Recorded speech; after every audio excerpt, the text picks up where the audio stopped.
ଯଦି ଆପଣଙ୍କୁ ସବୁଠୁ ପ୍ରଥମେ ପ୍ଲସ ଟୁ ର ରେଜଲ୍ଟ ନିଜ ମୋବାଇଲ ରେ ଚେକ୍ କରିବାର ଅଛି ତ ଆପଣ ଏଇଠିକୁ ଆସନ୍ତୁ। ଆରାମସେ ପ୍ରଥମେ ଚେକ୍ କରିପାରିବେ ୱିଦାଉଟ୍ ଏନି ପ୍ରୋବ୍ଲେମ। ଦେଖନ୍ତୁ ରେଜଲ୍ଟ ବାହାରିଲା ପରେ ଗୋଟେ ୱେବସାଇଟ ରେ ଯଦି ସମସ୍ତେ ଚେକ୍ କରିବାରେ ଲାଗିବେ ତ ନିହାତି ଭାବରେ ସେ ୱେବସାଇଟ ରେ ପ୍ରୋବ୍ଲେମ ଦେଖିବାକୁ ମିଳୁଛି, ଯାହାକି ପୂର୍ବ ବର୍ଷ ଗୁଡିକରେ ଆମେ ଦେଖିଛୁ, ଯୋଉଟା କି ସ୍ଲୋ ହେଇଯାଉଛି ହେଲା। କିନ୍ତୁ ଏଇ ଯୋଉ ଡିଜିଲକର ରହିଲା, ଡିଜିଲକରରେ ସେମିତି କିଛି ପ୍ରୋବ୍ଲେମ ଦେଖିବାକୁ ମିଳୁନି। ଆପଣ ଏଠି ଫାଷ୍ଟ ରେଜଲ୍ଟ ଚେକ୍ କରିପାରିବେ ୱିଦାଉଟ୍ ଏନି ପ୍ରୋବ୍ଲେମ।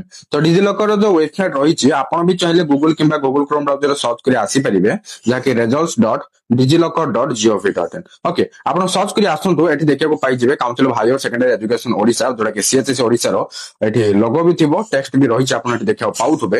ତ ରେଜଲ୍ଟ ଆସିଲା ପରେ ଆପଣ ଏଇଟା ବି ଦେଖିବାକୁ ପାଉଥିବେ, ସ୍କ୍ରୋଲ ଡାଉନ କରିବେ, କ୍ଲାସ 12 2026 ରେଜଲ୍ଟ ନାଉ ଆଭେଲେବଲ ଲେଖିବ। ସିମ୍ପଲି ଆପଣ କ୍ଲାସ 12 ରେଜଲ୍ଟ ରେ କ୍ଲିକ କରିବେ। ଦେନ୍ ଆପଣଙ୍କୁ ନେକ୍ସଟ ଏଇଟା ବି କିଛି ଦେଖିବାକୁ ମିଳିଯିବ। ଆପଣ ସ୍କ୍ରୋଲ ଡାଉନ କରିବେ, ଏଠି ତ ରହିଛି କ୍ଲାସ 12 ଅଲରେଡି ସିଲେକ୍ଟ ହେଇଯାଇଛି, ଆଉ ତ ସିଲେକ୍ଟ କରିବାକୁ ପଡିବନି। କେବଳ ଆପଣଙ୍କୁ ଏଠି ଆପଣଙ୍କର ରୋଲ ନମ୍ବର ଦେବାର ଅଛି ଆଉ ରେଜିଷ୍ଟ୍ରେସନ ନମ୍ବର ଦେବାର ଅଛି, ଯୋଉଟା ଆପଣଙ୍କର ଆଡମିଟ କାର୍ଡରେ ରହିଥିବ। ପୁରା ଦେଖି ଦେଖି କରେକ୍ଟଲି ଏଠି ଫିଲ୍ କରିବେ। ଫିଲ୍ ହେଇସାରିବା ପରେ ଏଠି ଯୋଉ ରହିଲା ବକ୍ସଟା ଏଠି କ୍ଲିକ କରିକି ରାଇଟ ମାର୍କ କରିଦେବେ। ଅଲରେଡି ଏଟା ଆପଣଙ୍କର ସେଟ୍ ହେଇକି ଥିବ, ଯଦି ନାହିଁ ତ ରାଇଟ ମାର୍କ କରିବାକୁ ପଡିବ, ମାନେ କ୍ଲିକ କଲେ ସେଟା ହେଇଯିବ। ଦେନ୍ ଆପଣ ଏଠି ସବମିଟ ରେ କ୍ଲିକ କରନ୍ତୁ। ତାପରେ ନେକ୍ସଟ ଆପଣଙ୍କୁ ଶୋ ହେଇଯିବ ସ୍କ୍ରିନରେ, ଯୋଉଟା କି ମାର୍କସିଟ୍, ଯାହାକି ଆପଣ ଦେଖିବାକୁ ପାଉଥିବେ। ଓକେ, ଏଠି ଆପଣଙ୍କର ରୋଲ ନମ୍ବର, ରେଜିଷ୍ଟ୍ରେସନ ନମ୍ବର, ମାନେ ଆପଣଙ୍କ ପୁରା ପର୍ସନାଲ ଡିଟେଲ୍ସ ଥିବ। ତାପରେ ଆପଣ